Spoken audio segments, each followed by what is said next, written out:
Alright everybody, it's been a while since I made a video, and I wanted to um, talk about my air compressor upgrade. I, uh, I started out with a 25-gallon 3 horsepower air compressor. It was a Sanborn model just before Coleman had bought them out.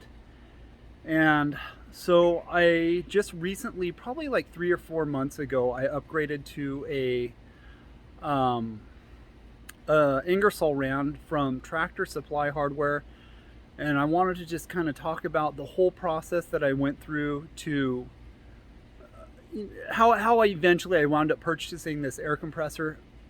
There were several different variables that I had considered. I definitely wanted something that ran off a 220 volt, that was single phase, that just put out a lot of air. And so I was looking at the Cobalt from Lowe's, and I looked at the DeWalt, and I looked at the Harbor Freight one, and like they had that belt driven one that's like a 29 or a 30 gallon tank, and it was a single stage air compressor. And I thought, because when I started out, I was I wanted to be budget conscious, but at the same time, like anytime you try to buy an air compressor or something along those lines, and you go kind of lean towards the cheaper side of things, there's like long-term frustration involved. And so I've kind of watched and filtered through all kinds of videos on YouTube about people that have daisy chained a bunch of like oilless air compressors together. And then there was one channel where this guy was restoring a boat, and he went through this whole process of daisy chaining 2 of the Harbor Freight air compressors together. And I it's almost a good idea by the time you factor in all of the fittings, cords, cables, and your time going back and forth to the hardware store. Like all that stuff adds up. And so for whatever reason, I was over at Tractor Supply, and I had seen the Ingersoll Rand air compressor, and I had been kind of looking at it for just several months.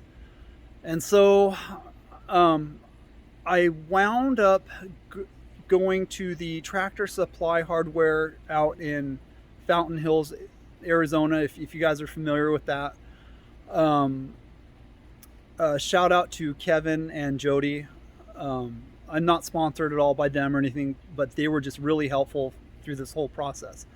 Anyways, so I bought the air compressor, and so basically how it worked out was I had just completed a job where it paid about like $900, and then I had a little bit of extra money, and so the total cost of the air compressor from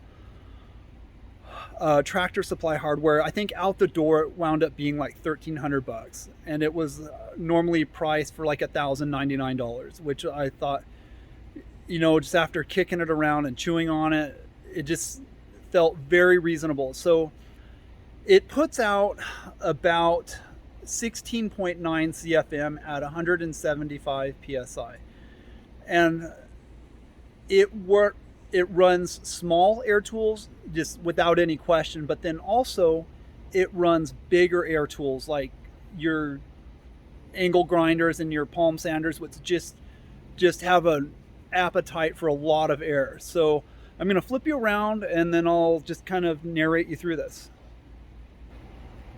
All right, so this here is the Chief angle grinder from Harbor Freight. It's been out a while now, and there's a gentleman that did a video on it, and so I watched his video, kind of thought about it, and I took the plunge.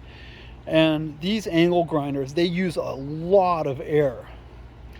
And the Ingersoll Rand air compressor, it runs it like without losing any power. But the entire purpose of me buying a pneumatic angle grinder was so I could turn the pressure down and run it at a lower speed for doing stainless steel. Because when you try to cut stainless steel at high speeds, it kind of does funny stuff.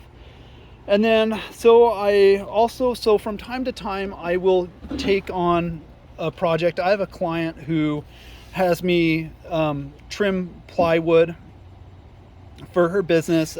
She makes pool signs, and so she'll have me cut up wood and sand it for her. And so,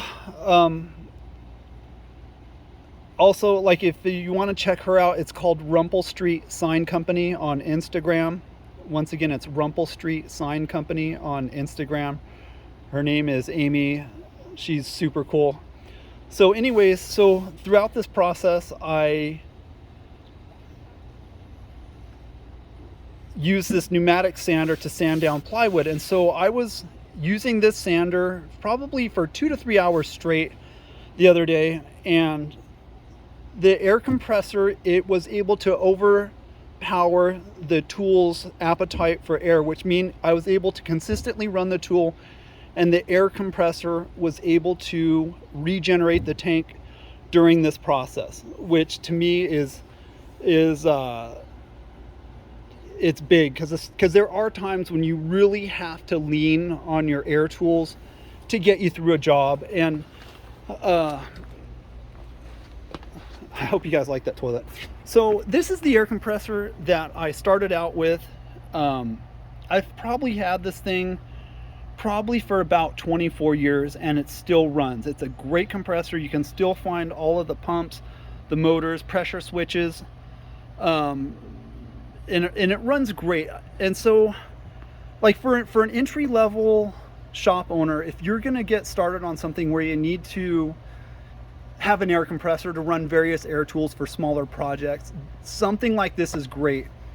If you're in the market and you've been kind of kicking around the idea of purchasing an air compressor, I would definitely avoid any type of like an oilless compressor, just because they won't keep up. Like for inflating tires and doing arts and crafts, or if you're just trying to look cool for your worthless friends, that's great. But when the time comes, like for this air compressor here, it runs air tools great for like 2 to 3 minutes, and then it just slowly bleeds off the tank, and the pump just can't keep up. So I wound up with this. This is what I picked up from Tractor Supply, and I've had it probably 4 to 6 months, and it's been great, and it was worth every penny. And so anyways, if any of you are in the market for an air compressor, hopefully you can take all these things into consideration, and hopefully I will be able to do some different types of reviews of it and whatnot later on down the road, and hopefully at some point put out some more welding content. I have some really cool stuff up my sleeve. Anyways, that's about all. Peace out. Also, one more thing I just wanted to kind of add in here is that here's some food for thought, is that anytime you're purchasing something and it's something where you're starting off with the intention of doing smaller projects, smaller jobs, with the potential of taking on larger jobs. And at the end of the day, ask yourself, whenever you're going to make a purchase, how much does it cost to be cheap? Thanks again.